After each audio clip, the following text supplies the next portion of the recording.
এখানে কোন রোগীরা এসে চিকিৎসা পায় না, প্রত্যেকে ভুল চিকিৎসা মারা যাচ্ছে।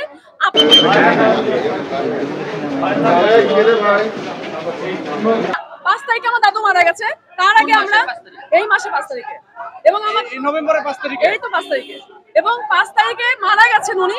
আর আমরা 7 থেকে 8 দিন, তার 7 থেকে 8 দিন আগে তাকে ভর্তি করেছিলাম এখানে হাসপাতালে।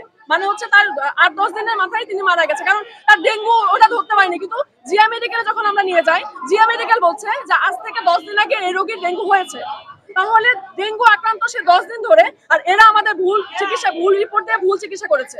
একটা ডেঙ্গু রোগীকে আমার দাদুকে দিনের পর দিন তারা ইনজেকশন দিয়েছে, অ্যান্টিবায়োটিক ইনজেকশন, বিভিন্ন রকমের আজে বাজে ওষুধের ইনজেকশন, যাতে করে আমার দাদু 10 দিন পরে মারা গেছে। আমরা তাকে বাঁচাতে পারিনি।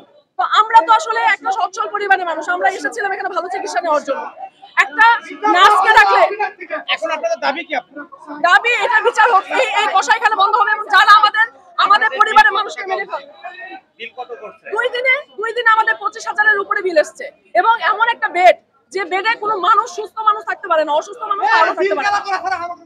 এদের বিচার হোক। এখানে যারা নার্সেরা কাজ করে, এরা কোনো সেবা দেয় না। আমাদেরকে বলে যে আপনারা ইনজেকশন দেওয়ার ব্যবস্থা করেন, আপনারা এখানে সেবা করেন। তো আমরা বললাম যে আপনারা যদি সেবা করো তাহলে আমরা কেন এখানে এসেছি? আমরা এখানে এসেছি বাড়ি কোথায়? আমি সঞ্চিতা দত্ত, আমি একজন অভিনেত্রী। হ্যাঁ, আমি আমার দাদুকে এখানে নিয়ে এসে সেবা পাইনি। এবং শুধু আমার দাদু না, এখানে কোন রোগীরা এসে চিকিৎসা পায় না, প্রত্যেকে ভুল চিকিৎসা মারা যাচ্ছে। আপনারা শুনলে অবাক হবেন যে আমি যে নার্সকে বলেছিলাম আমার দাদুকে ইনজেকশন দিতে হবে, ডাক্তার বলেছেন ইনজেকশন দিতে হবে, নার্সকে খুঁজতে এসেছি। নার্স যাচ্ছে হাতে মিষ্টির প্যাকেট নিয়ে ডাক্তারের বাড়িতে, আমাকে বলছে যে আমি আগে ডাক্তারের বাড়িতে মিষ্টিটা পৌঁছে দিব, তারপরে আপনার দাদুকে ইনজেকশন দিব। তাই বললাম আপনার কাজটা কি? ডাক্তারের বাড়িতে মিষ্টি পৌঁছে দেওয়া নাকি আমার দাদুকে ইনজেকশন দেওয়া? তারা বলছে যে না, এখন আমাদের কাজ হচ্ছে ডাক্তারের বাড়িতে মিষ্টি পৌঁছে দেওয়া। ডাক্তারের বাড়িতে মিষ্টি পৌঁছে, আমি সবার কাছে জানতে চাই যে এইভাবে চিকিৎসা চলতে পারে? বাংলাদেশের ডাক্তাররা কি লেখাপড়া করে না? অবশ্যই ডাক্তারি পড়ে এখানে ডাক্তারি করছে, তাহলে এই চিকিৎসা কেন? এবং শুধু তাই না, মামুনুর রশিদ আমার দাদুর চিকিৎসা করেছিল। মামুনুর রশিদ একটা ফালতু ডাক্তার।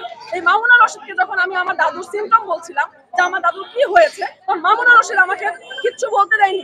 বলতে না দিয়ে আমাকে বলেছে আপনি তো বড় ডাক্তার, আমি একটা রোগী, আমি এসে যদি আমার ডাক্তারকে বলি যে আমার সিমটমটা কি, আমি যদি না বলি তাহলে সে চিকিৎসাটা করবে কি? আমি জানতে চাই। তার বয়স কত ছিল?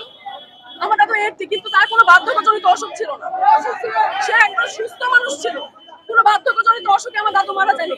তার ডেঙ্গু ধরতে পারেনি এরা ভুল চিকিৎসা দিয়েছে, দিনের পর দিন তাকে ইনজেকশন করে গেছে, অ্যান্টিবায়োটিক ইনজেকশন। আমরা জানি ডেঙ্গু রোগীকে কোনো অ্যান্টিবায়োটিক ইনজেকশন কেন, কোনো ওষুধ চলে না। তাহলে একটা বার্ধক্যজনিত অসুখে আক্রান্ত ছিল না আমার দাদু, সে একজন সুস্থ সবল হেঁটে চলা মানুষ।